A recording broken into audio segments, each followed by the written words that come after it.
রূপনগর থানা বিএনপি যুগ্ম আহ্বায়ক শেখ হাবিবুর রহমান হাবিব সুদর্শন হিসেবে আমরা যাকে আসলে চিনি, একটু প্লিজ বলেন।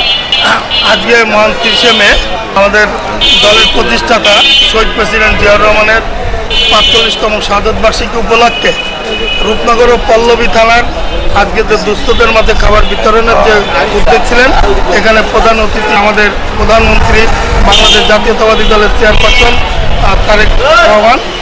আমরা আমাদের তারেক রহমান সাহেব আসছেন এখানে, এবং আমাদের স্থানীয় মাননীয় যুব ক্রীড়া প্রতিমন্ত্রী জনাব আমিনুল্লাহ সাহেবের নেতৃত্বে আমরা সবাই ঐক্যবদ্ধভাবে এই প্রোগ্রামে অংশ নিয়ে দুস্থদের মাঝে খাবার বিতরণে সাহায্য করছি, এবং আগামীতে প্রত্যেকটি জনকল্যাণমূলক কাজে আমরা জনাব আমিনুল্লাহকে নেতৃত্বে ঐক্যবদ্ধভাবে আমরা রূপনগর পল্লবী থানার লোকজন, বিএনপি নেতৃবৃন্দ আমরা ঐক্যবদ্ধভাবে কাজ করে যাবো ইনশাল্লাহ।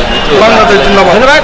কথা বলছি রূপনগর থানা বিএনপি যুগ্ম আহ্বায়ক আলী আহমেদ সঙ্গে আজকে মহান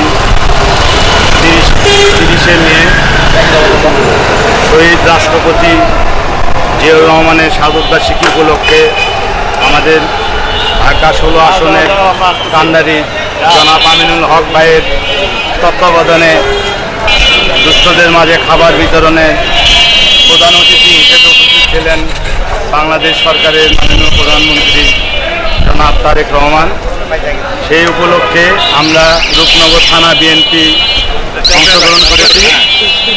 অংশগ্রহণ করেছি এবং আমিনুল ভাইয়ের নেতৃত্বে আমরা ঐক্যবদ্ধ আছি এবং আগামীতে থাকবো ইনশাল্লাহ। এই হোক আজকের দিনে আমাদের শপথ, এটাই হোক আজকের দিনে আমাদের প্রতিজ্ঞা। আজকে যেহেতু অনেকগুলো কর্মসূচি আছে, সেই জন্য আজকে আপনাদের সাথে বসে আলাপ করা সম্ভব হচ্ছে না সময়ের কারণে। ইনশাল্লাহ অতি শীঘ্র আমরা ঢাকা মহানগরী সাংগঠনিক বিষয়ে নেতৃবৃন্দকে সাথে বসবো এবং আলাপ করবো।